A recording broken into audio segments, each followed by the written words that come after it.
A carta do além. Já ouvimos falar de mensagens sombrias, mas imagine receber uma correspondência com o remetente identificado como inferno, tormento de almas. O que você faria diante desse enigma? Seguiria os conselhos macabros contidos na carta? Consideraria suas palavras com seriedade? Essa é a intrigante narrativa que envolve o homem rico na parábola de Jesus. Jesus, conhecido por suas parábolas, utilizou esse método para transmitir sabedoria e perspectivas sobre a vida que seus discípulos deveriam adotar.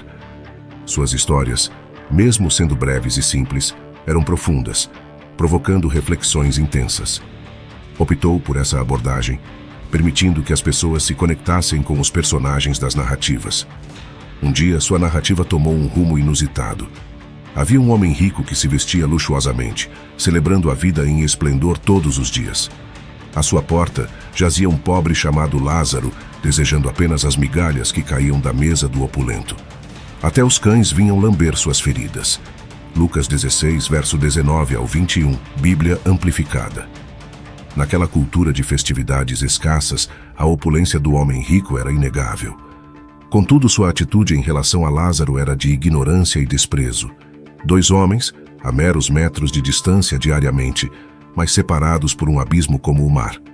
Lázaro, cujo nome significa Deus é a minha ajuda, era ignorado pelo homem rico, mesmo os cães mostrando mais compaixão ao lamberem suas feridas.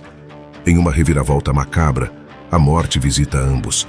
O mendigo morreu e seus anjos o levaram para o seio de Abraão, enquanto o homem rico, após a morte, foi sepultado no Hades, atormentado e avistando Abraão e Lázaro ao longe. Lucas 16, verso 22 e 23, Bíblia Amplificada. A morte, a grande equalizadora, honra Lázaro com anjos conduzindo-o ao paraíso.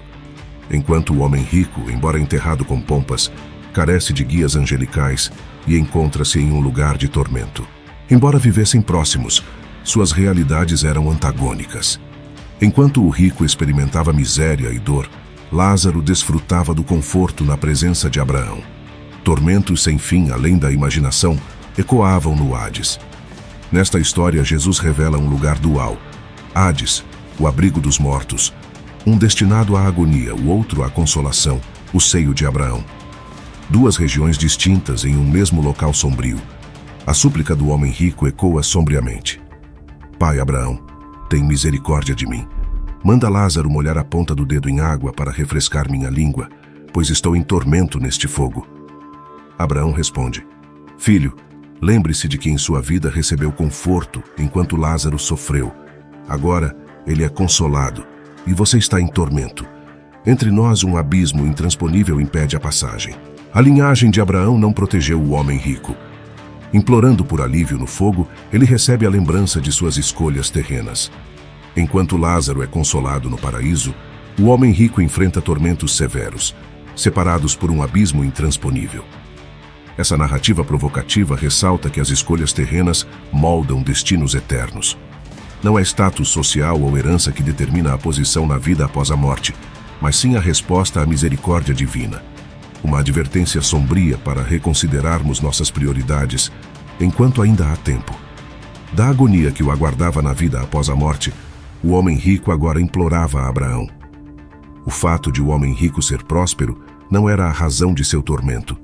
A verdadeira razão residia em uma vida vazia de amor e confiança em Deus, algo evidenciado por suas ações. Ele pleiteava: envie Lázaro para molhar a ponta do dedo na água e refrescar minha língua. Mesmo na vida além, o homem rico ainda se considerava em um nível superior a Lázaro, a quem via como seu servo. Isso demonstra que sua sensação de entitlement e posição na vida não mudou. Seu desejo permaneceu, mas sua capacidade de satisfazer esses desejos foi retirada, tornando-se uma agonia para ele. Entre eles, uma grande fenda foi fixada, impedindo qualquer passagem. Embora o homem rico pudesse ver e comunicar-se com Abraão, estavam distantes, separados por um abismo. Suas vidas estavam destinadas a seguir caminhos muito distintos a partir desse ponto. Preocupado com seus irmãos, o homem rico apela a Abraão: Pai Abraão, eu te imploro, envie Lázaro para a casa de meu pai, pois tenho 5 irmãos. Que ele os advirta solenemente, para que não venham a este lugar de tormento. Abraão responde que eles têm as escrituras de Moisés e os escritos dos profetas, aconselhando-os a ouvir. O homem rico insiste que, se alguém dos mortos os advertir, eles se arrependerão. No entanto, Abraão revela uma verdade mais profunda. Se não ouvirem as escrituras e os profetas, também não serão persuadidos, mesmo que alguém ressuscite dos mortos. O rico reconhece a necessidade de arrependimento para seus irmãos, mas ele mesmo não segue o exemplo. Erroneamente, acredita que o testemunho de alguém ressuscitado teria mais peso do que a palavra escrita de Deus. Abraão sabia que isso não seria suficiente, pois quem não acredita nas escrituras e nos profetas não seria persuadido, mesmo diante de um ressuscitado. Nessa história, Jesus destaca a fragilidade de confiar em sinais para conduzir as pessoas à fé. É fácil pensar que um sinal espetacular seria suficiente para compelir a crença, mas o que verdadeiramente gera a fé para a salvação é ouvir a palavra de Deus. A mensagem é clara. Confiar na revelação de Deus por meio de sua palavra é mais poderoso do que qualquer sinal extraordinário. Em certo sentido, o homem rico na parábola de Jesus contrasta vividamente com os fariseus e outras autoridades religiosas da época. Ele viveu uma vida de excessos e prazer, enquanto os fariseus eram conhecidos por sua rigorosidade, disciplina e autocontrole extremo. Contudo, ambos negligenciaram os necessitados ao seu redor, tratando-os com desdém. Esta história destaca a importância de mostrar empatia e cuidado pelos necessitados, revelando a ausência de amor no coração do homem rico. A narrativa ressalta a necessidade de se preocupar e cuidar daqueles que precisam. A atitude do homem rico em relação a Lázaro revela a falta de empatia e amor, uma vez que o espírito do amor é parte da natureza de Deus. O verdadeiro homem de Deus, impelido pela natureza divina, estende a mão não por compulsão externa, mas porque a essência de Deus o impulsiona a fazê-lo. Mesmo além da morte, o homem rico não esqueceu sua família, demonstrando que suas memórias não foram apagadas. Contudo, sua atenção estava agora voltada para impedir que seus entes queridos enfrentassem o mesmo destino de tormento que ele experimentava. Como responderemos a essa história, agora que ela nos chega através de Jesus? Mesmo após a transição para a vida que se estende além, está claro que o homem rico não esqueceu seus familiares e continuou a se importar com eles. Suas memórias não foram apagadas, nem foi concedida uma nova consciência para substituir a antiga. Agora, o rico se preocupava com o destino eterno, algo que antes o deixava indiferente, tanto para si mesmo quanto para os outros. Se pudesse ir pessoalmente a seus irmãos, certamente o faria, mas parecia ciente de que isso era quase impossível. De fato, ele nem mesmo perguntou sobre a possibilidade. A Sagrada Escritura, se não estiver nas mãos de Deus, é suficiente para trazer você à fé em Cristo. Se um anjo do céu, se os santos da glória, se Deus próprio descerem à terra para pregar a você, você continuará descrente e não abençoado. O homem rico se apegava à vã noção de que o testemunho de alguém ressuscitado teria mais peso do que a palavra escrita de Deus.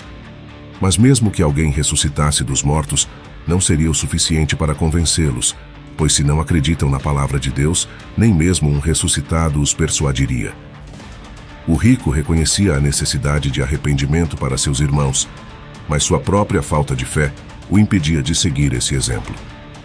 As Escrituras já contêm muitas referências a julgamento e inferno, e aqueles que não desejam ouvir mais permanecem indiferentes, mesmo que a mensagem venha do além.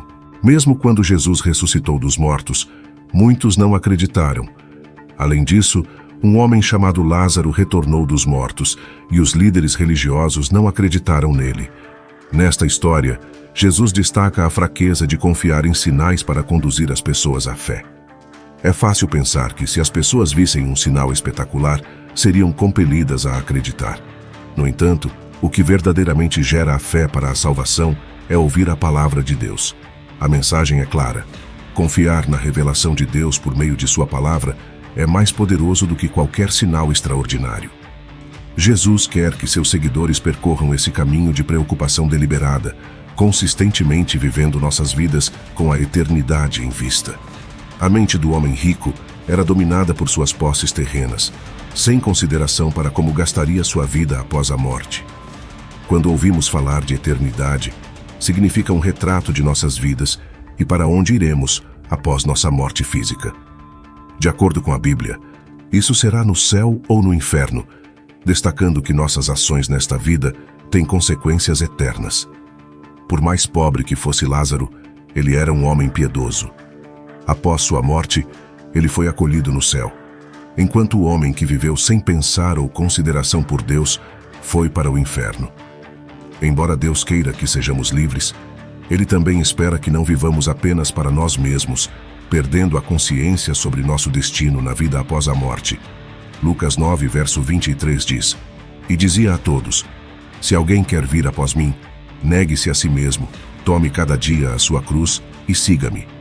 Isso expressa a disposição de suportar o que quer que aconteça e seguir a Cristo, acreditando nele, conformando-se com seu exemplo, e, se necessário, sofrendo ou talvez morrendo por causa da fé nele.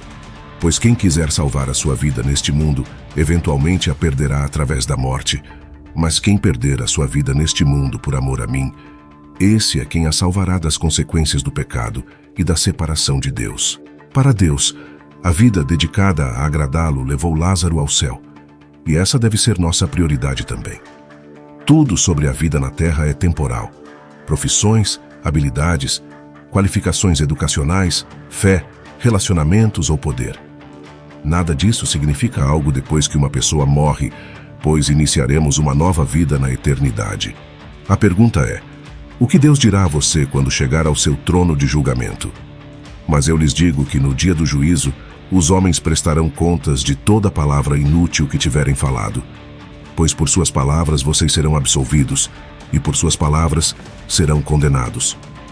Mateus 12, verso 36 e 37. A escolha de se arrepender é agora. A verdade é que não há arrependimento no inferno. O único tempo que temos é agora, enquanto estamos aqui na terra. Na história que Jesus descreveu, o homem rico teve subitamente um coração arrependido no inferno.